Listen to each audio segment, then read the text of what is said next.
Today we're gonna take a simple cow horn and turn it into this badass Viking inspired shaving kit. Stay tuned.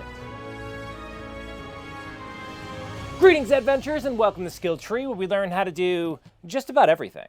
Now I've made many a kit on this show. I did that awesome alchemist coffee kit. I did one for a sewing kit, a medical kit that turned out to be a war crime. But during one of my regular fever dreams about pillaging, I thought it would be really cool if we had like a Viking inspired shaving kit. Like if you have an epic beard and you're going seaward to go a Viking, you must bring a travel care kit, right? A little go bag or something. So that's today's project. Today's project is my rendition on how I think that would look. So throughout the ages, cow horn has been used for a lot of different things. You see this kind of drinking vessel I made recently, which you can check out how to make right up here. But one of its most common uses is obviously as a vessel of some sort, right? I mean, even powder horns, once guns hit the market, became a thing. Very convenient, it's part of a thing you're eating anyways, it's hollow, it's strong, and honestly, they're really pretty too. Now, this is the horn we're using for this project. I tried to make sure it was a big enough one. In fact, I called Tandy ahead of time and was like, I need the biggest horn you got. Just be mindful they do come in a wide range of sizes, so if you just kind of order them from online, you can get anything from a tiny itty bitty horn to like a big old horn. So it might be worth you either going somewhere where you can kind of handle them first, or looking at the measurements online. A lot of times they'll tell you the sizing. Another important thing too is this particular horn is already cleaned out. If you get a raw horn, there's a lot of marrow and meat and stuff inside. You got to clean it out. It stinks to high hell. It's a whole thing. So yeah, if you just want to jump right into a craft project,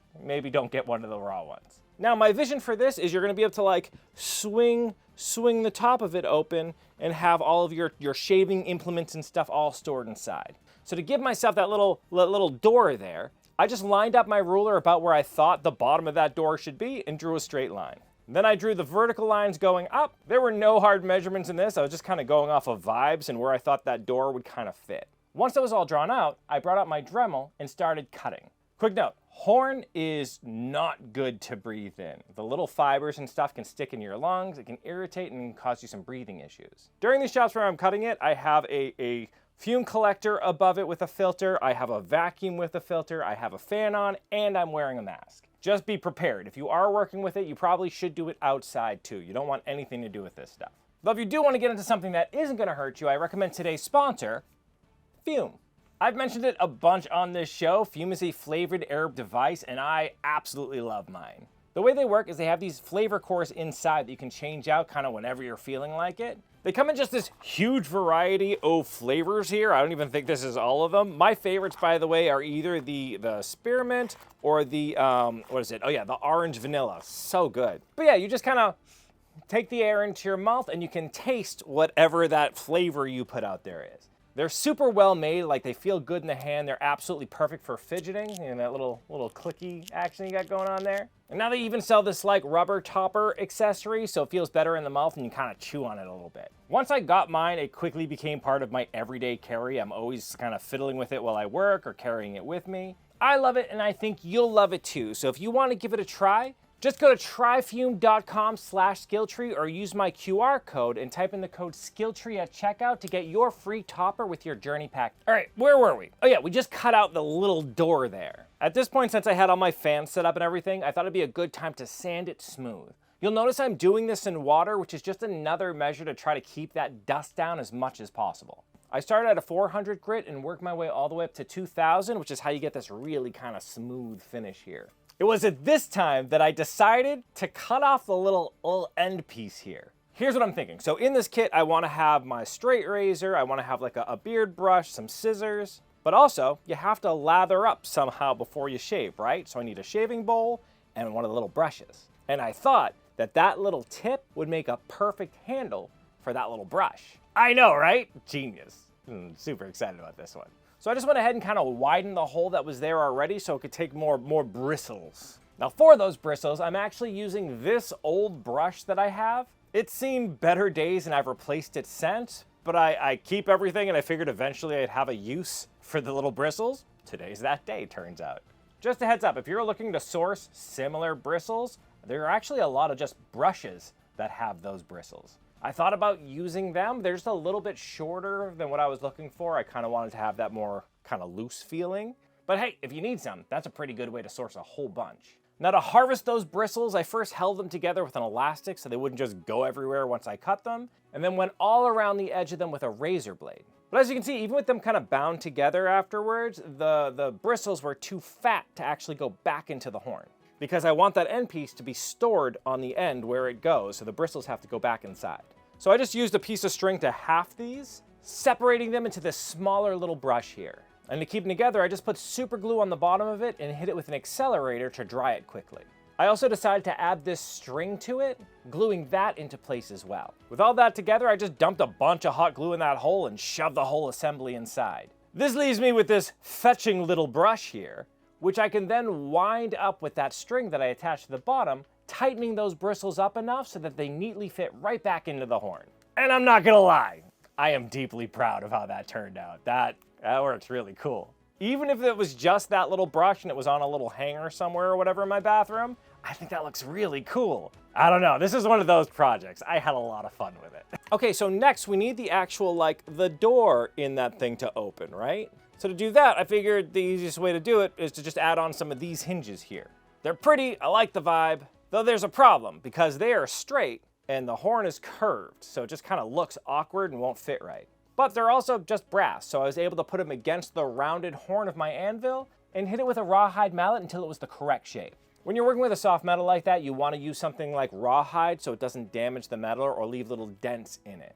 Anywho, since I know where that hinge is going to end up, I just marked it and drilled those holes, and then used the screws that came with the hinge to secure everything in place. Though there was the issue that the screws were too long, they actually came way far out into the horn. But again, I just busted out my Dremel and chopped those pieces down. Now, you're gonna laugh at me because I add leather to everything, but I had this vision in my head that when you open it up, it had this really warm leather to the inside of it, like it's all lined and nice. So I decided it had to happen. This is my head child at this point. To make it happen, I'm just using some of this spray adhesive here, and this scrap of leftover kit leather from when I made gloves. This video here if you want to see how I figured out how to make gloves. All I had to do was tape up or otherwise block all the areas of the horn I didn't want glue to get into. Then I sprayed down all of those internal surfaces as well as the back of the leather. Once that had a chance to get tacky, I really carefully laid that leather in place, making the centers touch first and then carefully spreading it out, trying to keep it as tight and even to the contours of the horn as possible. And I just left everything hanging long so I can go back in and cut it exact afterwards. While making these modifications and working with that space, I figured it'd be a good time to also start getting the mechanisms to keep everything closed together. So I went ahead and drilled 5 holes. 2 of them go on the bottom corners of the door, and then another 2 right below those holes on the horn themselves. And then 1 more towards the tip so I can just drop in this Sam Brown button here. Those holes are just big enough so I can force fit these eyelets into the back, which is gonna help hold that leather in place and make it so that the cordage that I use to actually keep everything shut doesn't get frayed over time. To avoid that, I also sanded down the little opening of the holes in the front too. Then because it's a shaving kit, I decided to waterproof all that leather, but the only thing I had was this weatherproofing, snowproof stuff that I use on boots, but it works really, really well. So I just carefully massaged that into the leather, which is not only gonna help it fight against water and getting stained or whatever, but it also darkens up the leather and looks just beautiful. It's exactly what I wanted to go for, it's perfect. Okay, so now we got a brush in the back, a little hingy door. Next, I need to figure out a way to block the top of the thing, right? I want to make a lid that can be removed so I can get into that space, but it's gonna stop anything from kind of falling out. To do this, I just used the end of the horn on some of this 8-ounce leather here, tracing the circle around. I actually cut out 2 of these and glued them together and then sanded them down into shape until they just snugly fit into that horn. I really wanted it to be so I had to force fit it in so it almost acted like a cork into this horn. With that good, I cut the exact kind of outside circumference out of a piece of 1/4-inch oak here and also sourced this cute little button for the top. To put it all together, I just first sunk a nail through the bottom of the wood, added some glue to that button, and then hammered everything into place. Then to add the leather to the wood, I just applied some contact adhesive to both sides, and then once it cured, I fit them together for a permanent bond. Here's the thing though, not only does this make a perfect little force fit top into here, but the leather on the bottom is a strop. So in order to keep a straight razor sharp, you usually have to strop it. In order to do that, you take a piece of leather, you add some jeweler's rouge to it, and then you run the blade along the surface, sharpening that edge. And this works out perfectly. It's the perfect, like, flat little section for that. I can load it with the rouge ahead of time. It's perfect. I love it. It's so cool. All right, so with the two ends figured out and kind of the stuff in the middle, it's time to actually start loading all of our shaving implements into it. I'm not gonna lie, this took me a little bit to figure out because the issue with working with the horn is 1, super hard, and 2, super thin. I at first thought I was gonna just kind of drive some spikes into it to hold pieces of leather like I've done in the past to make little holders, but it just isn't the right medium for that. It would probably crack if I did that, or if I pre-drilled them. Nothing was working right. It just wasn't good. So after some workshopping, this is what I came up with. I'm basically going to use a little square of leather to act almost like a washer stiffener. This is going to act as a backing to a more flexible kit leather strap here. That will help it hold its shape with a single contact point in the middle and keep things like this razor here up correct. All I had to do is punch a hole through the back section of all pieces of leather, drill my starter hole here, making sure I don't go all the way through the horn, and then carefully screw in some more of those short screws. Another thing all those little stacks of leather in the back do is they give me enough space in there, again acting like a washer, so that my screw doesn't go all the way through to the other side. And this actually works really, really good. Super secure, everything fits nicely. I just did the same thing for all of them, and it looks so cool. Awesome, so now to keep all of this stuff shut, all I did was thread this cordage here, through one hole in the bottom, out through the top, same on the other side, leaving this little strip kind of going across. Then in the back, I screwed a hole just below the hinge, in which I screwed actually the backing of one of those Sam Brown buttons. It's just the only thing I had that had kind of a wide enough head there. But basically, that's gonna act as a place that strap that we left in the front can pull all the way around to and lock into place. So the little knots on the outside of the door not only help add tension when that's wrapped around, keeping everything shut, but then once you open it, they act as stoppers so that it doesn't just kind of swing all the way open. Now it looks like presentable. Not only that, but this is how you pack it when you're traveling with it. Maybe it's in your saddlebags or something, right? But then if you want to carry it around and have it be like on your belt or something, this still works. This keeps everything shut. The tension of its own weight is what's keeping it shut right now. It's perfect. I love it. It's really good. And for the back here, to make a little keeper to keep the brush into place, I actually just had this tiny strip of leather that I locked in with 2 screws on the back, and then made a buttonhole in the front so it attaches to that Sam Brown button. This area here where it goes just around the horn, all I did was make a slit in the middle of the leather, and that's it. It just kind of opens up around the tip here. But to take it out, I just unbuttoned the button, pull it back, and bam, you're presented with your little brush here. Then when it's time to put it away, we just kind of put the brush back, lock the thing into place, and look at that. It's perfect. Works really good. That piece right there, figuring that out, I was up till like 2 a.m. last night figuring that out. I'm delirious right now because of this piece right here. Nothing I was doing, I had a whole bunch of other ideas. Nothing felt like elegant enough. Nothing felt like it looked good. There's a big clunky thing I made at first. It wasn't cool. This is cool. I love that. That's so simple. We are missing one more thing in this kit so far though. And that is our shaving bowl. We have the brush, but like, what are we brushing on our face, right? We need the shaving cream. And this left me with a problem because I had nothing small enough that would fit into here and like the right shape. Like this is an odd shape, right? It's oblong. Anything that was perfectly circular was way too small to actually be used for what I wanted it for. And then I just had nothing that was that weird shape.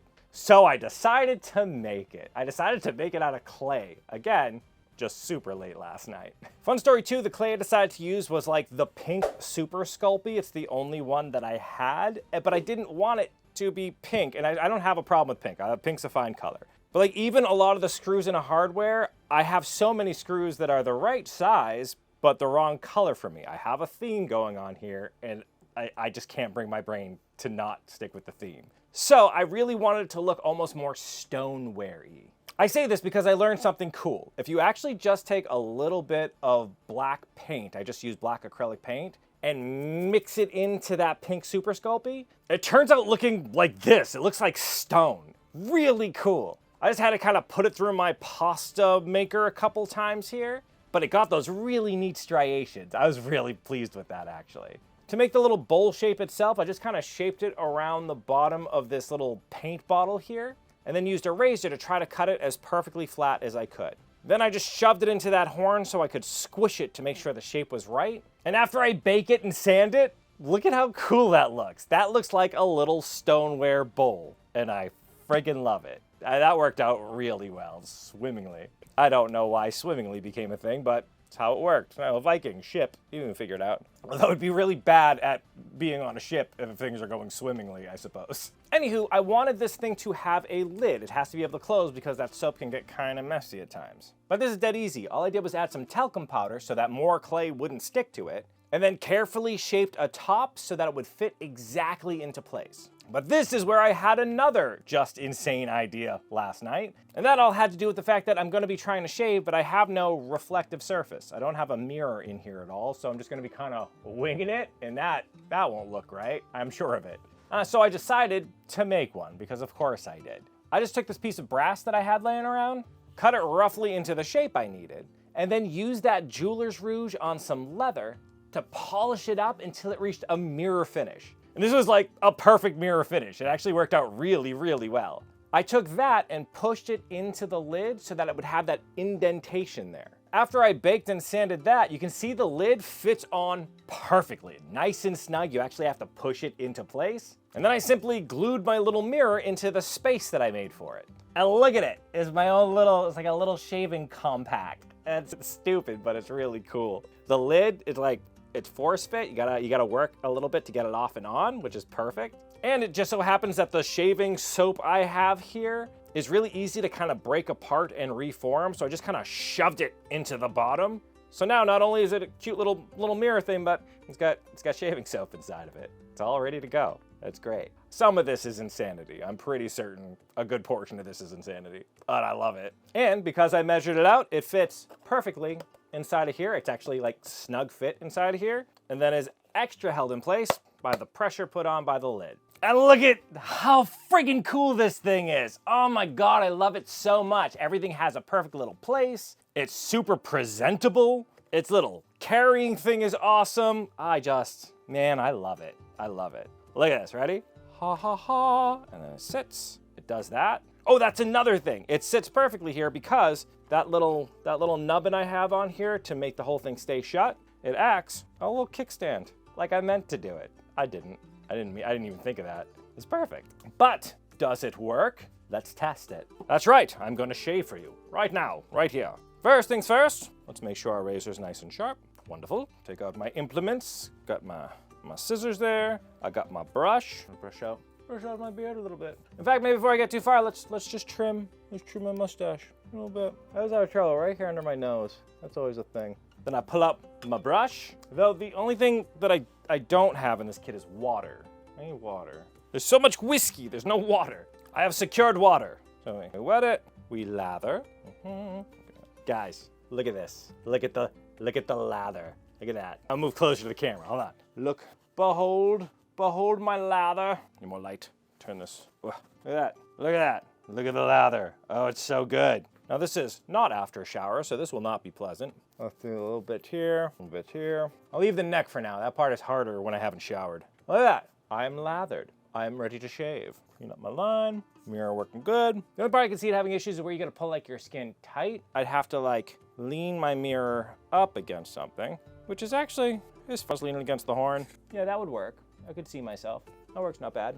And just kind of clean everything off. Actually, I'm gonna get like a little towel that I can fold up and put in here. There's still enough space in here that I think I could fit just a small towel. Go ahead and dry my brush out. Then when it's done, we just clean everything up, lock this away, and then just put everything away, ready to go. Oh my God, guys, come on. I am extremely pleased with how this came out. It took a long time to make, not because it's hard, but because I had no idea how I was gonna do any of it. I was the hardest of winging it through this entire project, so forgive me if I'm extra proud, but that's pretty cool. Though tell me what you think down in the comments section below. Do you think this was a neat idea? Do you think it's kind of dumb? How would you do it differently? Are there any other kind of fun kit ideas? I'm kind of I love doing these things. Yeah, let me know down in the comment section below. I'd love to see your ideas. While you're down there though, if you liked what we did today, why don't you give us some of that like it love, and don't forget to subscribe so you know when we release new content. That was hard for me to say today. Also, if you'd like to go on an adventure and want to come hang out with us, we kind of have two options for you right now. For our international viewers, there's still some space in our camp in Conquest. If you'd like to join us there, you can check out this video here that talks more about that. Or if you're in the States or you feel like traveling, and this one's super exciting, the Brandywine Festival, the first official Middle-earth LARP, is fully funded on Kickstarter and is happening this October. I can't be more excited. Basically, you are a hobbit in the Shire. There's going to be food and fun, games, adventure out in the woods, mischief to be had. I just can't wait. There's still tickets left, but if you're interested, you should probably jump on it quick because the tickets are only being sold through the Kickstarter. So once the Kickstarter's done, the tickets are gone. Anyways, I hope I really get to see you guys at some of the events. I'm going to be bringing a lot of the stuff I make on the show to those events, and specifically in the Hobbit one, I'm gonna try to angle for like teaching a leatherworking class while I'm there. I'm gonna be a crafty little hobbit. So it'll be fun just to sit, chit chat, make stuff with you all. I really would love that. Anyways, see you for the next project. In the meantime though, keep leveling up, you. You've made it to the end screen. YouTube loves it when you do that, and it's a fantastic way to support this channel. Another great way to support this channel is by joining these people's noble ranks. These are our Patreon members, and we cannot do any of this without them. Relying on the algorithm can be a little bit sketchy for creators, so patrons like these add some stability to us and make it so we can actually afford to do the projects we do on this show. Massive shout out to our Grandmaster tier Patreon members, Just a Guy from the Southwest, Wild Fox 99, Froggy, Dragon Designs, and Yuri Sashro. Again, massive thanks to all of them, and also everybody down in the Discord. If you haven't joined the Discord yet, make sure you check them out too. Link in the description below.